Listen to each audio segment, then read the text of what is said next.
The Pit and the Pendulum by Edgar Allan Poe. I was sick unto death with that long agony. And when they at length unbound me, and I was permitted to sit, I felt that my senses were leaving me. The sentence, the dread sentence of death, was the last a distinct extenuation which reached my ears. After that, the sound of the inquisitorial voices seemed merge in one dreamy, indeterminate hum.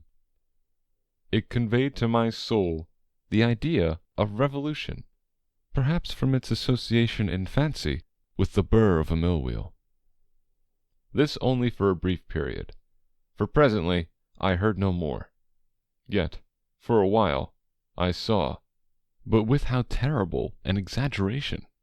I saw the lips of the black-robed judges. They appeared to me white, whiter than the sheet upon which I trace these words, and thin even to grotesqueness, thin with the intensity of their expression, of firmness, of immovable resolution, of stern contempt of human torture. I saw that the decrees of what to me was fate were still issuing from those lips. I saw them writhe with a deadly locution. I saw them fashion the syllables of my name, and I shuddered because no sound succeeded. I saw, too, for a few moments of delirious horror, the soft and nearly imperceptible waving of the sable draperies which enwrapped the walls of the apartment. And then my vision fell upon the 7 tall candles upon the table. At first they wore the aspect of charity, and seemed white and slender angels who would save me. But then, all at once, there came a most deadly nausea over my spirit, and I felt every fibre of my frame thrill as if I had touched the wire of a galvanic battery, while the angel forms became meaningless spectres with heads of flame, and I saw that from them there would be no help. And then there stole into my fancy, like a rich musical note, the thought of what sweet rest there must be in the grave. The thought came gently and stealthily, and it seemed long before it attained full appreciation. But just as my spirit came at length properly to feel and entertain it, the figures of the judges vanished, as if magically, from before me. The tall candles sank into nothingness. Their flames went out utterly. The blackness of darkness supervened. All sensations appeared swallowed up in a mad rushing descent as of the soul into Hades. Then silence and stillness. Night were the universe. I had swooned, but still will not say that all of consciousness was lost. What of it there remained, I will not attempt to define, or even to describe. Yet all was not lost. In the deepest slumber, no. In delirium, no. In a swoon, no. In death, no. Even in the grave, all is not lost. Else there is no immortality for man. Arousing from the most profound of slumbers, we break the gossamer web of some dream. Yet, in a second afterward, so frail may that web have been, we remember not that we have dreamed. In the return to life from the swoon, there are 2 stages. First, that of the sense of mental or spiritual. Secondly, that of the sense of physical existence. It seems probable that if, upon reaching the second stage, we could recall the impressions of the first, we should find these impressions eloquent in memories of the gulf beyond. And that gulf is what? How at least shall we distinguish its shadows from those of the tomb? But if the impressions of what I have termed the first stage are not, at will, recalled, yet, after long interval, do they not come unbidden, while we marvel whence they come?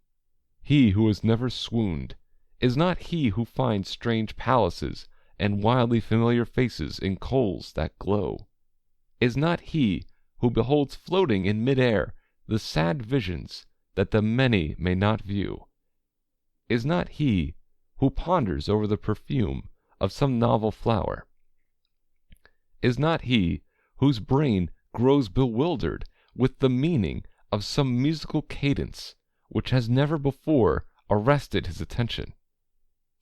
Amid frequent and thoughtful endeavors to remember, amid earnest struggles to regather some token of the state of seeming nothingness into which my soul had lapsed, there have been moments when I have dreamed of success. There have been brief, very brief periods when I have conjured up remembrances which the lucid reason of a later epoch assures me could have had reference only to that condition of seeming unconsciousness.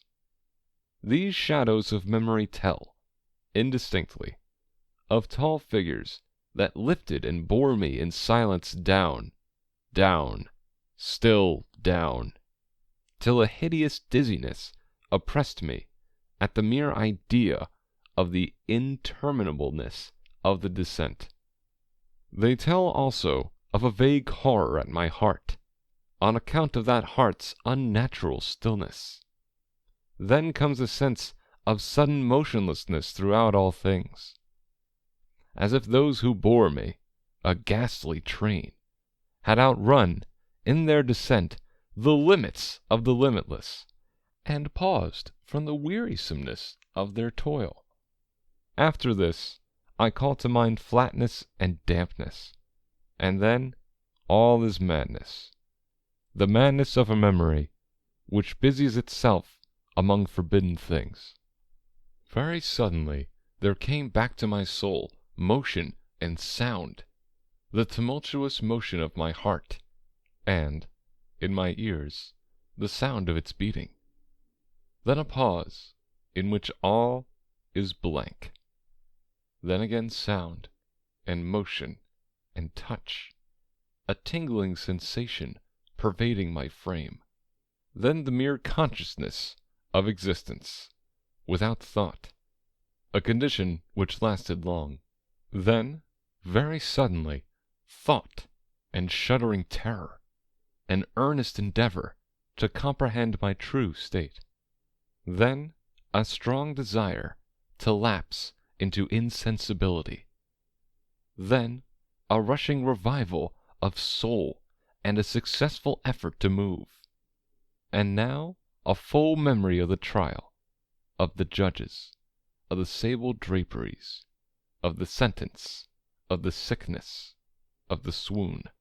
Then entire forgetfulness of all that followed, of all that a later day and much earnestness of endeavor have enabled me vaguely to recall.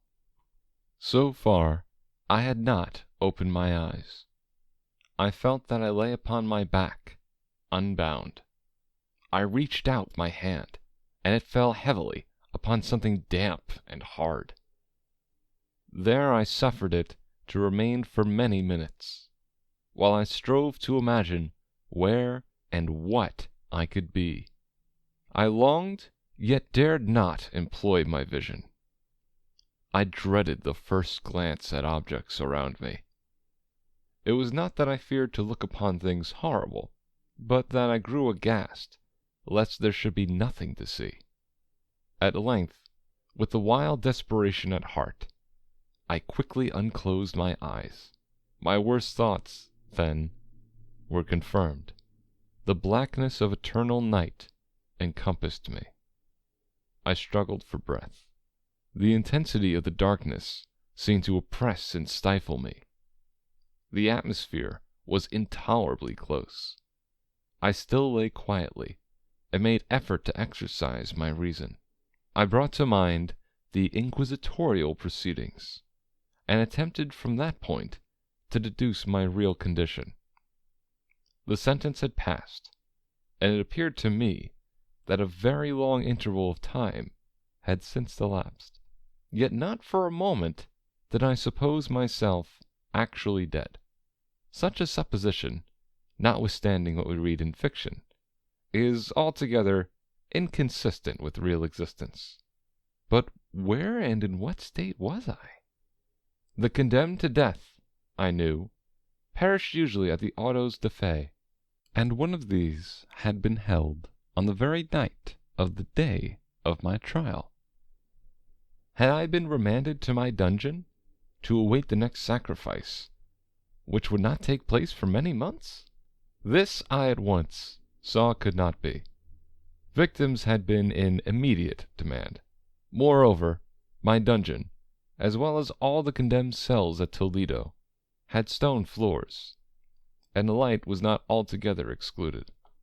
A fearful idea now suddenly drove the blood in torrents upon my heart, and for a brief period I once more relapsed into insensibility. Upon recovering, I at once started to my feet, trembling convulsively in every fibre.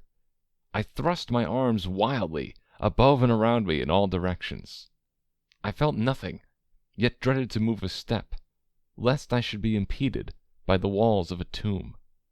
Perspiration burst from every pore, and stood in cold big beads upon my forehead.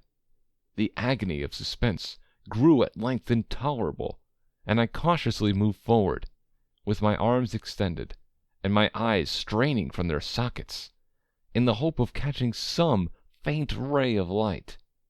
I proceeded for many paces, but still all was blackness and vacancy. I breathed more freely. It seemed evident that mine was not, at least, the most hideous of fates. And now, as I still continued to step cautiously onward, there came thronging upon my recollection 1,000 vague rumors of the horrors of Toledo. Of the dungeons there had been strange things narrated. Fables, I had always deemed them, but yet strange and too ghastly to repeat, save in a whisper. Was I left to perish of starvation in this subterranean world of darkness? Or what fate, perhaps even more fearful, awaited me? That the result would be death, and a death of more than customary bitterness, I knew too well the character of my judges to doubt. The mode and the hour were all that occupied or distracted me. My outstretched hands at length encountered some solid obstruction. It was a wall, seemingly of stone masonry, very smooth, slimy, and cold. I followed it up, stepping with all the careful distrust with which certain antique narratives had inspired me. This process, however, afforded me no means of ascertaining the dimensions of my dungeon, as I might make its circuit, and return to the point whence I set out, without being aware of the fact. So perfectly uniform seemed the wall. I therefore sought the knife which had been in my pocket, which led into the inquisitorial chamber, but it was gone. My clothes had been exchanged for a wrapper of coarse serge. I had thought of forcing the blade in some minute crevice of the masonry, so as to identify my point of departure. The difficulty, nevertheless, was but trivial, although, in the disorder of my fancy, it seemed at first insuperable. I tore a part of the hem from the robe, and placed the fragment at full length and at right angles to the wall. In groping my way around the prison, I could not fail to encounter this rag upon completing the circuit. So, at least I thought, but I had not counted upon the extent of the dungeon, or upon my own weakness. The ground was moist and slippery. I staggered onward for some time, when I stumbled and fell. My excessive fatigue induced me to remain prostrate, and sleep soon overtook me as I lay. Upon awaking, and stretching forth an arm, I found beside me a loaf and a pitcher with water. I was too much exhausted to reflect upon this circumstance, but ate and drank with avidity. Shortly afterward, I resumed my tour around the prison, and with much toil came at last upon the fragment of the serge. Up to the period when I fell, I had counted 52 paces, and upon resuming my walk, I had counted 48 more, when I arrived at the rag. There were in all, then, 100 paces, and, admitting 2 paces to the yard, I presumed the dungeon to be 50 yards in circuit. I had met, however, with many angles in the wall, and thus I could form no guess at the shape of the vault, for vault I could not help supposing it to be. I had little object, certainly no hope, in these researches, but a vague curiosity prompted me to continue them. Quitting the wall, I resolved to cross the area of the enclosure. At first, I proceeded with extreme caution, for the floor, although seemingly of solid material, was treacherous with slime. At length, however, I took courage, and did not hesitate to step firmly, endeavoring to cross in as direct a line as possible. I had advanced some 10 or 12 paces in this manner, when the remnant of the torn hem of my robe became entangled between my legs. I stepped on it, and fell violently on my face. In the confusion attending my fall, I did not immediately apprehend a somewhat startling circumstance, which yet, in a few seconds afterward, and while I lay prostrate, arrested my attention. It was this: my chin rested upon the floor of the prison, but my lips and the upper portion of my head, although seemingly at a less elevation than my chin, touched nothing. At the same time, my forehead seemed bathed in a clammy vapor, and the peculiar smell of decayed fungus arose to my nostrils. I put forward my arm, and shuddered to find that I had fallen at the very brink of a circular pit, whose extent, of course, I had no means of ascertaining at the moment.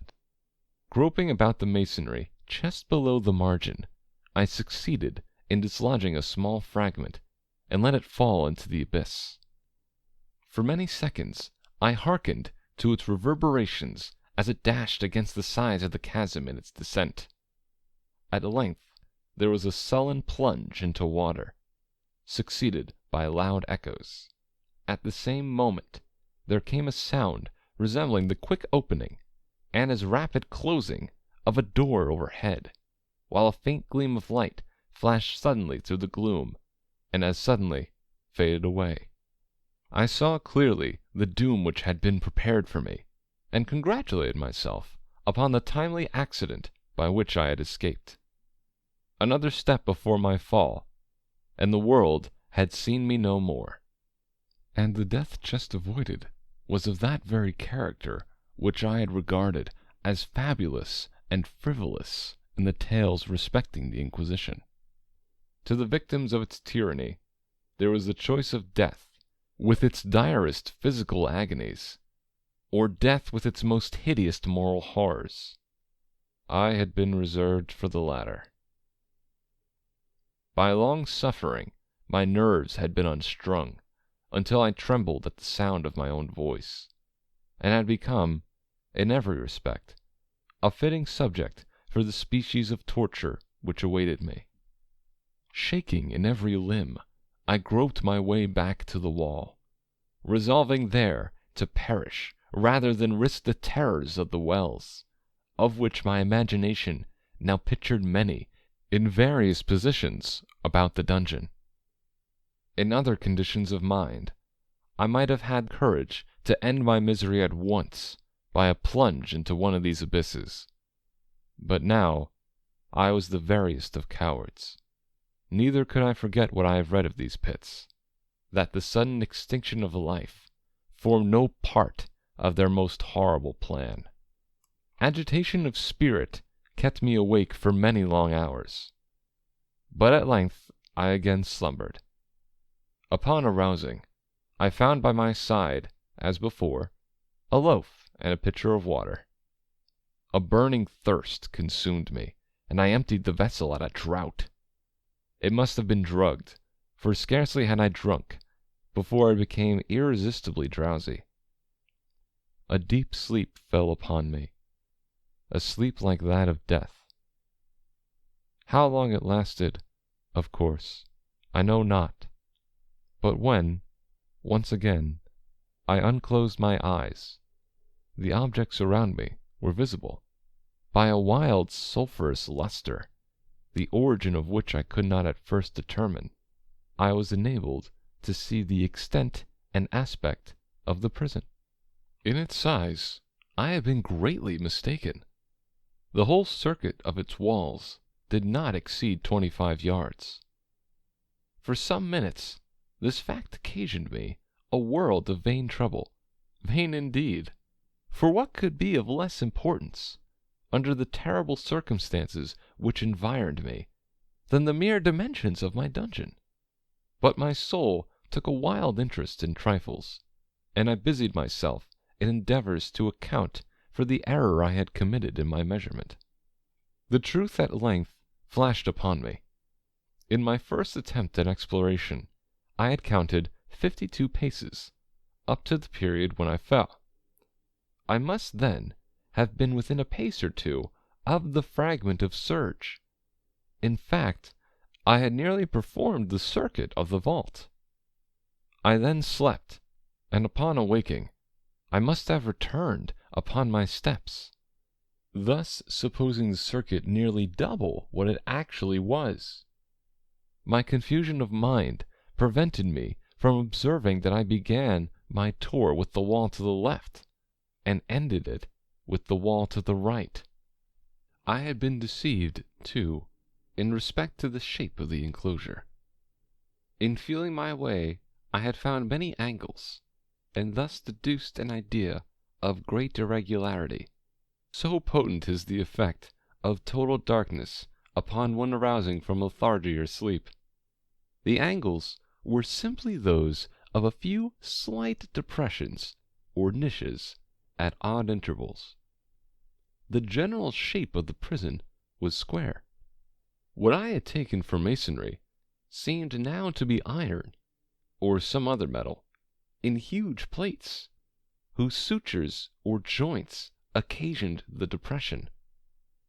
The entire surface of this metallic enclosure was rudely daubed in all the hideous and repulsive devices to which the charnel superstition of the monks has given rise.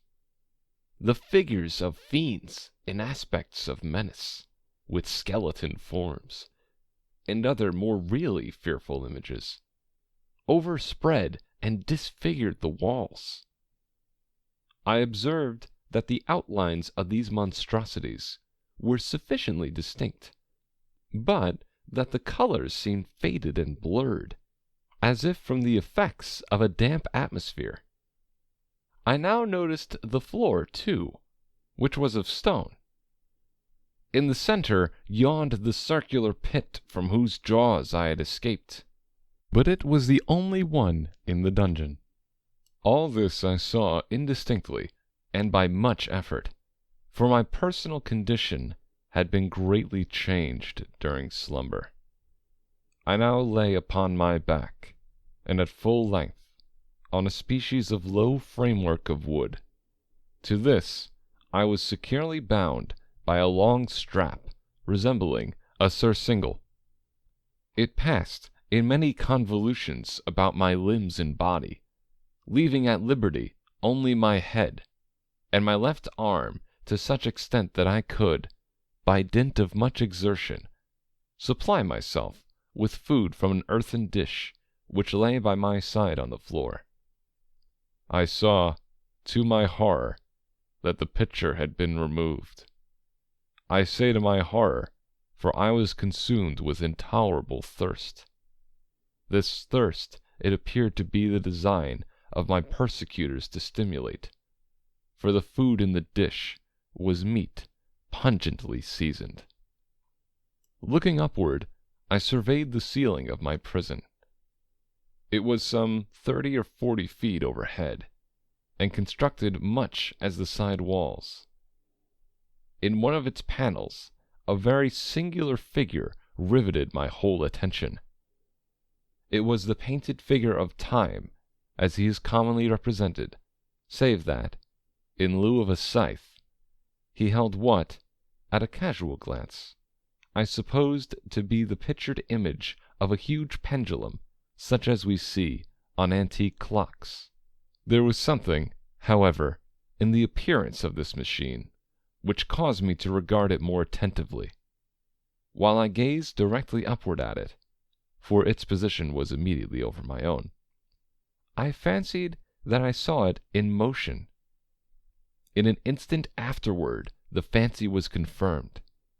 Its sweep was brief, and of course, slow. I watched it for some minutes, somewhat in fear, but more in wonder. Wearied at length with observing its dull movement, I turned my eyes upon the other objects in the cell. A slight noise attracted my notice, and looking to the floor, I saw several enormous rats traversing it. They had issued from the well, which lay chest within view to my right. Even then, while I gazed, they came up in troops, hurriedly, with ravenous eyes, allured by the scent of the meat. From this, it required much effort and attention to scare them away. It might have been half an hour, perhaps even an hour, for I could take but imperfect note of time, before I again cast my eyes upward. What I then saw confounded and amazed me. The sweep of the pendulum had increased in extent by nearly a yard. As a natural consequence, its velocity was also much greater. But what mainly disturbed me was the idea that had been perceptibly descended. I now observed, with what horror it is needless to say, that its nether extremity was formed of a crescent of glittering steel, about a foot in length from horn to horn, the horns upward, and the under edge evidently as keen as that of a razor. Like a razor also, it seemed massy and heavy, tapering from the edge into a solid and broad structure above. It was appended to a weighty rod of brass, and the whole hissed as it swung through the air. I could no longer doubt the doom prepared for me by monkish ingenuity in torture. My cognizance of the pit had become known to the inquisitorial agents, the pits whose horrors had been destined for so bold a recusant as myself, the pit typical of hell and regarded by rumor as the ultima thule of all their punishments.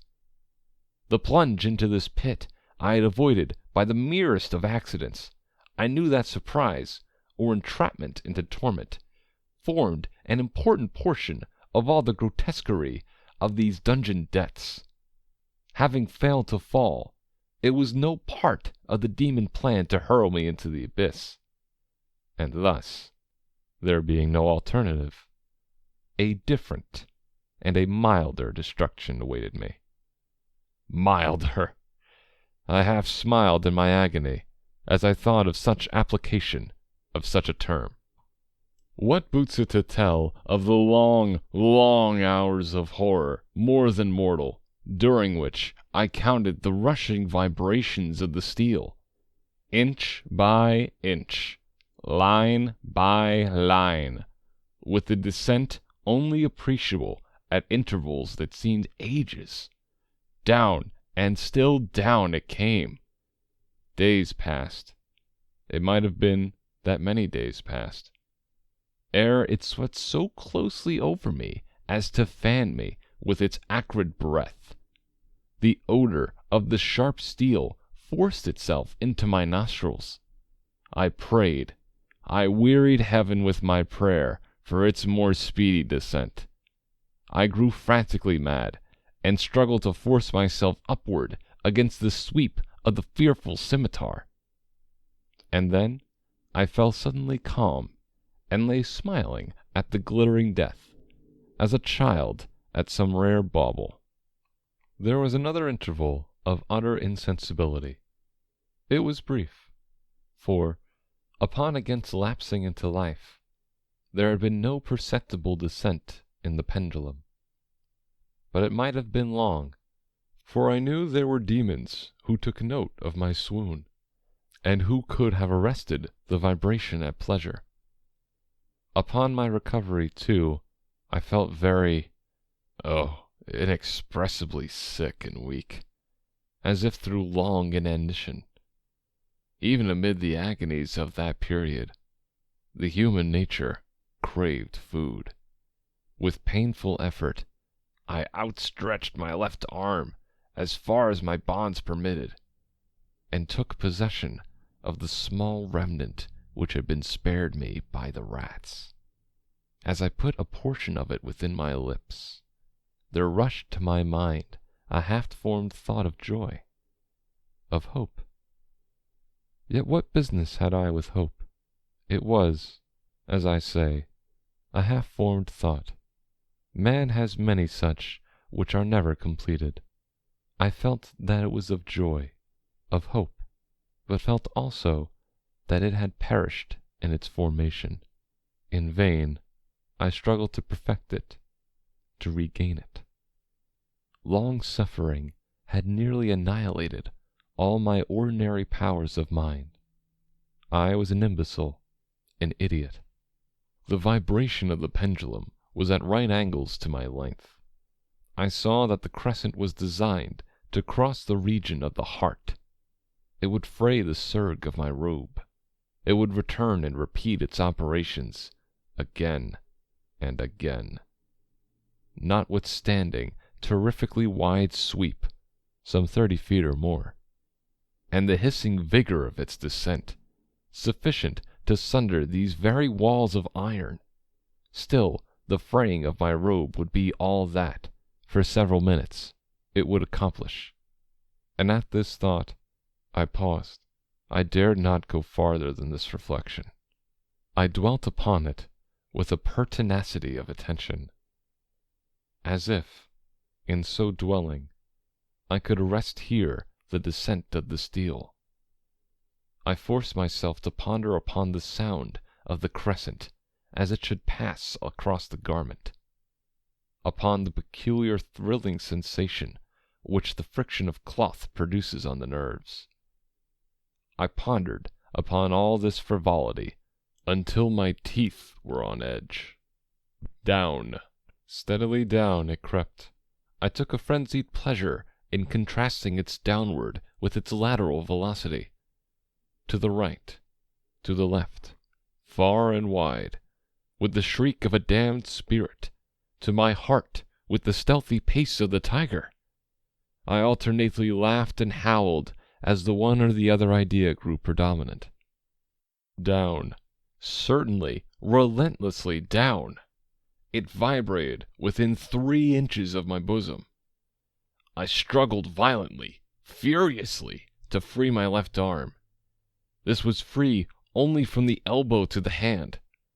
I could reach the latter from the platter beside me to my mouth with great effort, but no farther. Could I have broken the fastenings above the elbow, I would have seized and attempted to arrest the pendulum.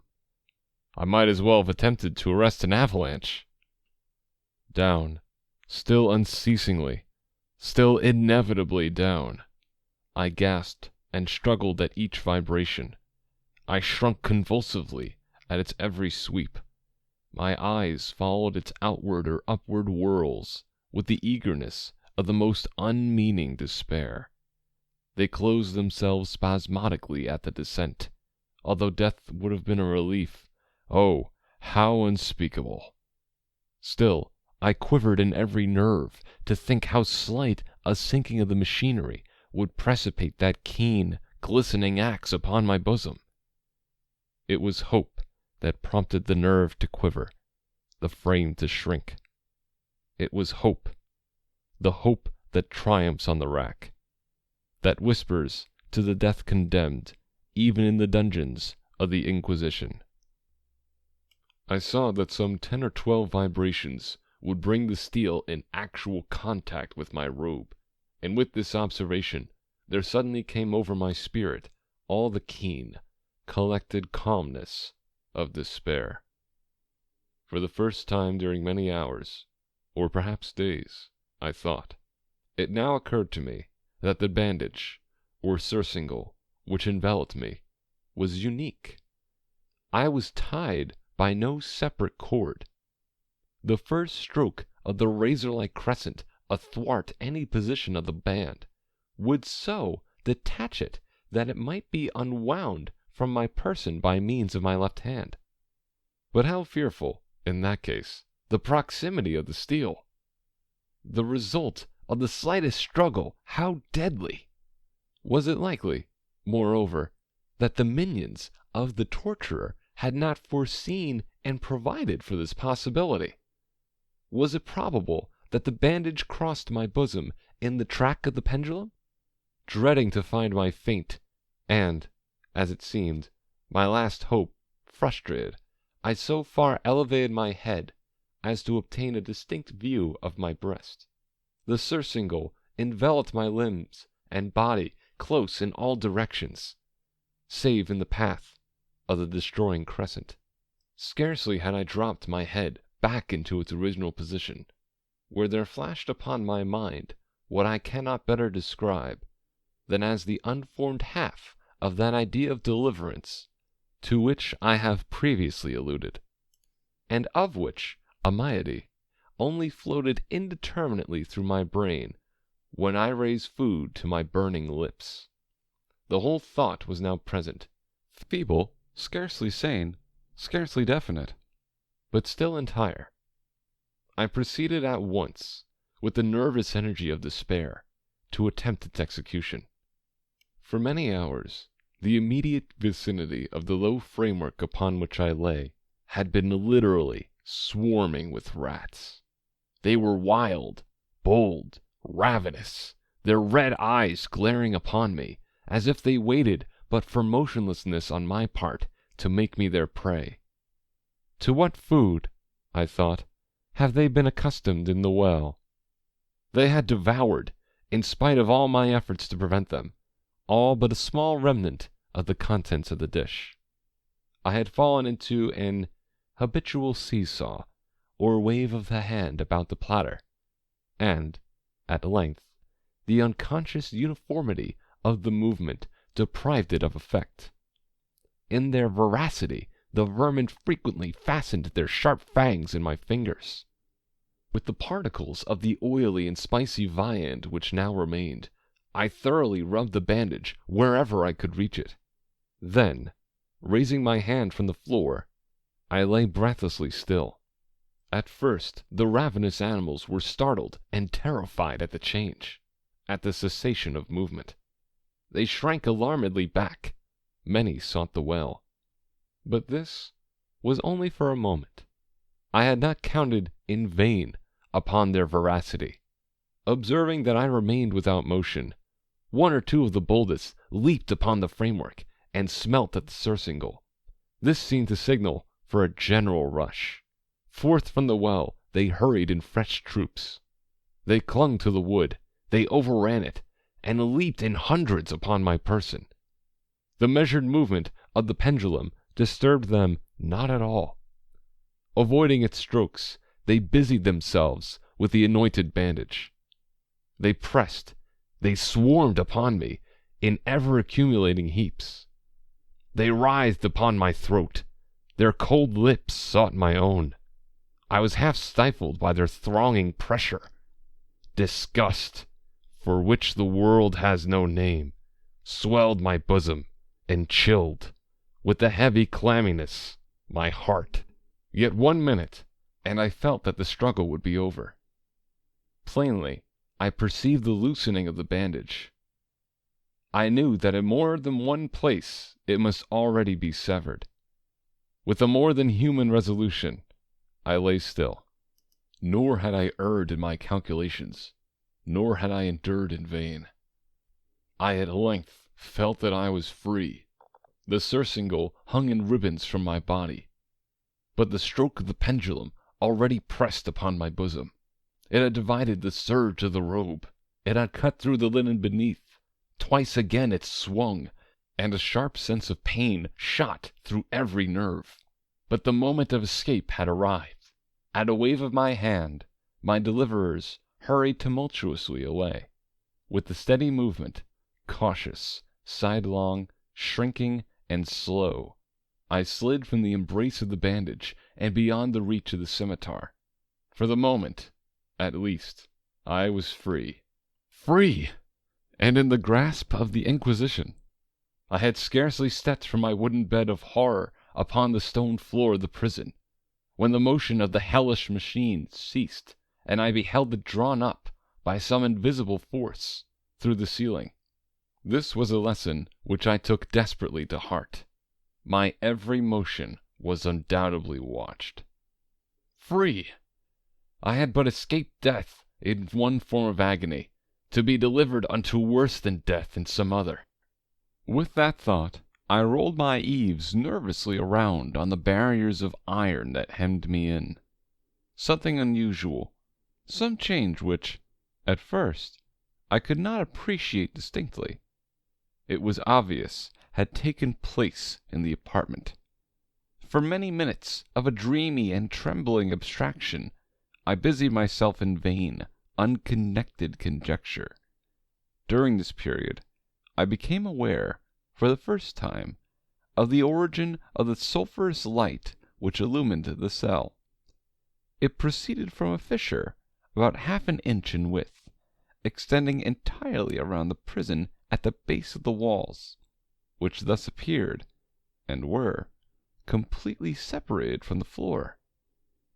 I endeavored, but of course in vain, to look through the aperture. As I arose from the attempt, the mystery of the alteration in the chamber broke at once upon my understanding. I have observed that, although the outlines of the figures upon the walls were sufficiently distinct, yet the colors seemed blurred and indefinite. These colors had now assumed, and were momentarily assuming, a startling and most intense brilliancy that gave to the spectral and fiendish portraitures an aspect that might have thrilled even firmer nerves than my own. Demon eyes, of a wild and ghastly vivacity, glared upon me in 1,000 directions, where none had been visible before, and gleamed with the lurid luster of a fire that I could not force my imagination to regard as unreal. Unreal! Even while I breathed, there came to my nostrils the breath of the vapor of heated iron. A suffocating odor pervaded the prison. A deeper glow settled each moment in the eyes that glared at my agonies. A richer tint of crimson diffused itself over the pictured horrors of blood. I panted. I gasped for breath. There could be no doubt of the design of my tormentors. Oh, most unrelenting! Oh, most demoniac of men! I shrank from the glowing metal to the center of the cell. Amid the thought of the fiery destruction that impended, the idea of the coolness of the well came over my soul like balm. I rushed to its deadly brink. I threw my straining vision below.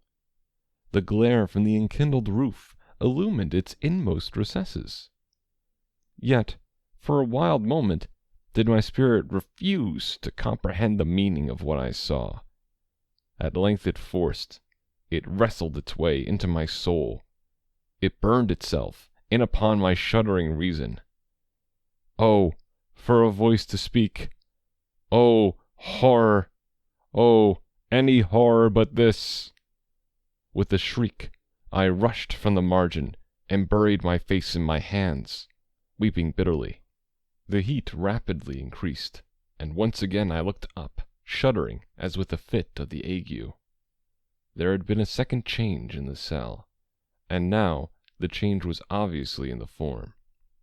As before, it was in vain that I, at first, endeavored to appreciate or understand what was taking place.